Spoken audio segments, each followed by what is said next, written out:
Hello and welcome to Moving Iron Podcast. This edition of the Moving Iron Podcast is brought to you by these great sponsors. Axon started out of a passion for keeping agriculture moving. Imagine having 100 years of tire and wheel knowledge in your back pocket the next time you sell a piece of ag equipment. To find more or become an Axon dealer, please visit axontire.com. This podcast is also brought to you by Valley Transportation. Valley Transportation has been hauling ag and construction equipment across the country for the past 33 years. Call Parker at 800-657-4910 or go to valleytransinc.com for all your trucking needs. At Valley Transportation, our goal is to help you reach yours. This podcast is also brought to you by Ag Direct. No matter how you buy your ag equipment, from a dealer, auction, or a private party, Ag Direct can help you finance it.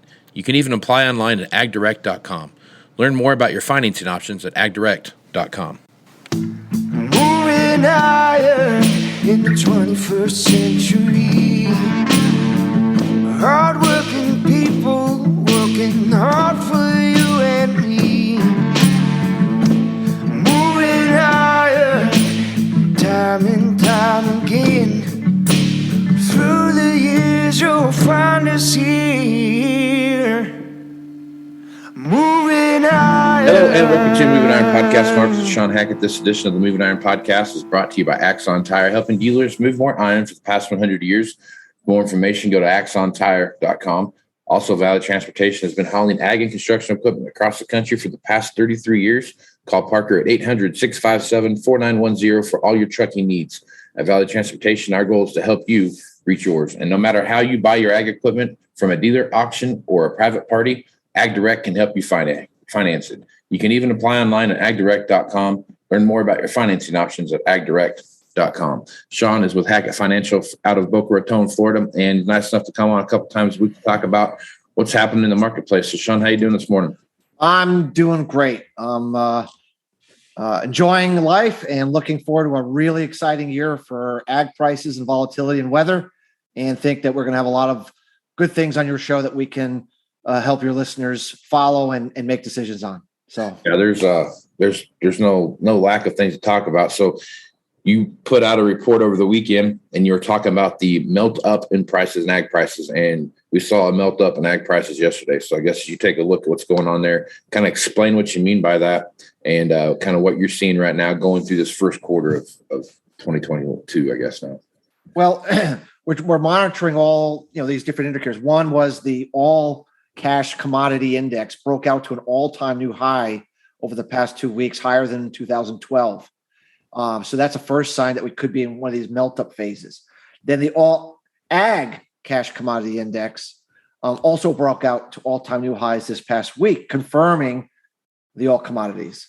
Open interest, we look at the 28 most widely traded commodities in the world and look at open interest. Now, open interest tends to rise when capital is coming in, and it tends to shrink when capital is coming out. We've noticed a big surge in open interest in the last 2 weeks, suggesting capital is coming back in to the commodity complex, which would support these breakouts. And lastly, we know that the Brazilian real is the most correlated currency to the ag price trend, meaning when the real is rising, ag prices are rising, and when it's falling, typically ag prices are falling, given the importance of Brazil and exports and such forth and so on. And we're seeing the real starting to break out of a long-term base and turning up, which has been part of our forecast. So everything says to us that we could be developing some kind of a first half crescendo supply squeeze. We have a lot of markets, Casey, in backwardation where the fronts are higher than the deferreds because of supply shortages. It just looks to me, when you look at weather, geopolitics, and we could be just setting up for one of these kind of melt-up phases, like what happened in 2008, what happened in 2012. You get these big surges before maybe we put in some kind of important highs for a while. As you know, Casey, we've been talking about this spring of 22 as a potential period for blow-off tops. It sure looks like everything we're seeing says we're on the path to that forecast, which we made a year and a half ago, by the way. So we like the prospects for that trade to happen. And so as a producer, it's time for you to get really clear about what you need to do and how you need to do it, because selling correctly leading into this spring period, this melt-up phase, is going to be really important to how profitable you're going to be over the next 1 to 2 years. So, okay. All right. So Let's talk about what happened yesterday in the marketplace. So we had a fairly choppy week last week, and then this week, we had things just take off and run. You get beans are up over 20 cents. You had corn that was up over 7 cents. You had just a lot of different things going on. We started looking at the overall marketplace. What were some of the factors you saw there to make the wheat, corn, and soybean marketplaces just take off and run? Well, soybeans have been the star, and it's really been about South American weather. We know that the extreme drought in southern Brazil, where they grow half the soybeans, burned up. They just burned up. Now, of course, the central and central west, they've had pretty good weather. But when you put the two together, a 144 million metric ton crop is been downgraded by private estimates to be around 125 to 130. That's still a good crop, by the way. It's not like that's horrendous, but it's way off from what was originally anticipated. Now we're looking at some excessive rainfall coming into central west Brazil for an extended period of time. So remember, they're trying to harvest the soybeans now in that area. So you get a lot of wetness. I'm trying to remember when this was, 2015. We had extreme flooding in Brazil in the central west, and they couldn't get the crop out, and it was underwater. And we had a big downgrade in yields in that area due to a late season flood. We're not there yet, Casey. We're not at that point yet. But the market is additional work. What if it keeps raining like that? Maybe the crop that was super good turned out to be not super good. And now remember what we're also trying to do. We're trying to plant second crop corn in behind. Well, last time I checked, trying to plant corn in flooding conditions is not ideal. Now remember, we've gotten off to a fast start with the corn plantings, but it gets really, really slow. And that's the big 7% of the corn crop comes from second crop corn in Brazil. You throw that now we're getting a reemergence of drought and dryness and heat in Argentina, where they got some of those rains in the last few weeks. Just a lot of weather worry, Casey. And that keeps the market on edge. It keeps the market worried about these supply shortages. And so that's really what's starting to bring, some buying now into the corn market a little more than is this worry over these things. So I don't really see this weather scenario ebbing right now. I think it's going to still be on the table, and the market's going to have to continue to try to figure out, has it priced it all in or not? Right now, I don't think you can say for sure that it has, because we're still emerging. So, yep. All right, let's talk about what's going on over in the protein market over there. Beef and hogs. You take a look what's there. Beef prices have really tightened over the last couple of weeks. Those margins, we still have good margins, those kind of things like that, but the prices are starting to kind of firm up a little bit. You don't see these wild swings up and wild swings down. You're starting to see some kind of stuff kind of standardized there in the middle. As you look at what's going on, what are your thoughts there? And looking forward through this calving season going into the spring, what are your thoughts there? Well, we've already talked, I believe, about how we have just a substantially lower amount of animals for cattle and for hogs that are definitely going to keep production compressed, and that's bullish. But for cattle specifically, remember that a lot of the lower end beef comes from Australia that we import, comes from New Zealand that we import, and we know that we had this huge. We're in the midst of a huge herd rebuilding effort in Australia post their drought. So the imports of available beef coming from Australia is way down. On top of it, New Zealand usually liquidates a lot of dairy cattle that sells to us for imported beef. And, their prices are very high. Their profitability is very high. And their herd is, they're just not liquidating to the degree that they normally would be. At the same time, our exports, just off the charts right now, just really, really strong exports of higher quality beef heading out of the country. So you just throw all that in, Casey, that we just don't have a lot of supply and with the lack of those imports. We rely, I don't think people realize how much we rely on those imports to kind of keep the beef food chain going. And so when I look at everything, unless we get into some kind of a really nasty recession that really knocks down, domestic beef demand, we feel that we are going to be dealing with bidding up for animals, and the packing houses who have been in control for the last several years because there's been excess animals, herd liquidation, is going to be exactly the opposite. Now you're going to have these guys bidding up, trying to bring these animals in. There's just not enough of them. So right now we were pretty positive that the cattle price is starting to catch up to the beef price. As you know, it's been strong for a while. And it looks to me like the cattle producer is finally going to be in the driver's seat to command a price that actually can make him a profit on the farm. Okay.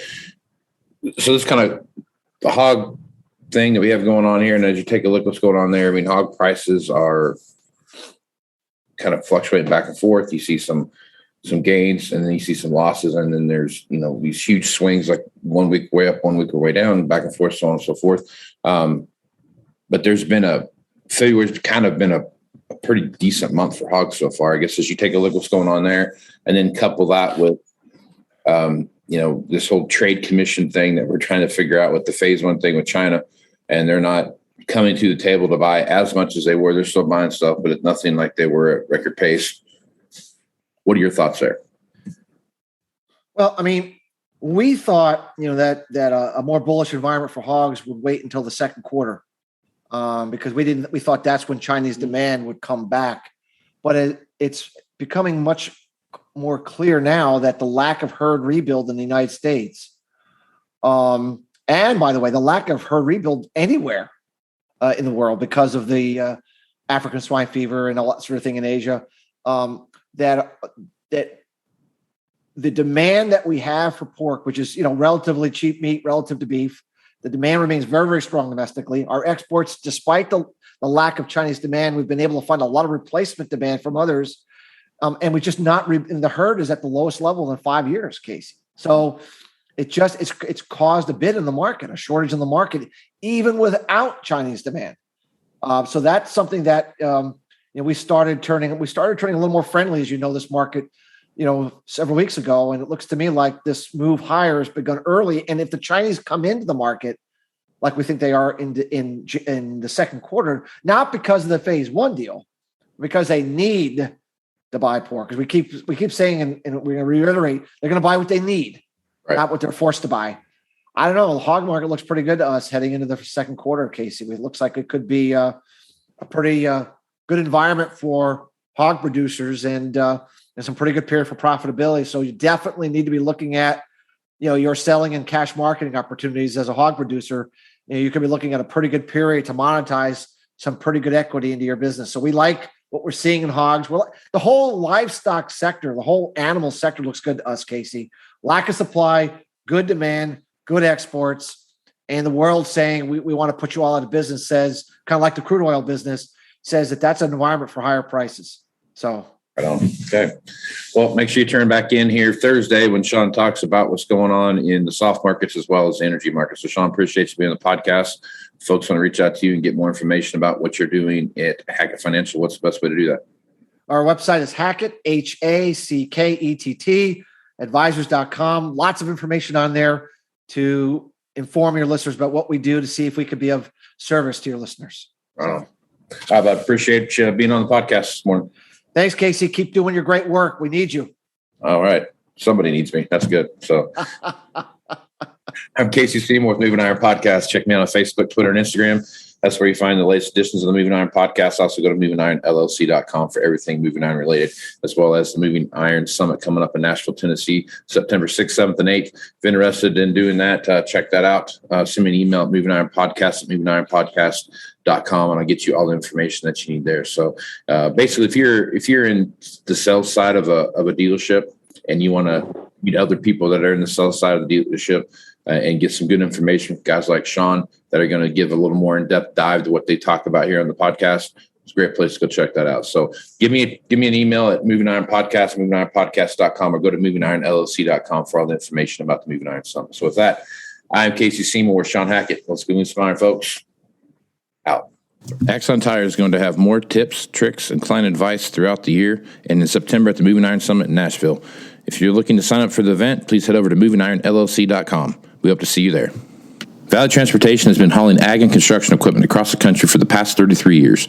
Call Parker at 800-657-4910 or go to valleytransitinc.com for all of your trucking needs. At Valley Transportation, our goal is to help you reach yours. And no matter how you buy ag equipment from a dealer, auction, or a private party, AgDirect can help you finance it.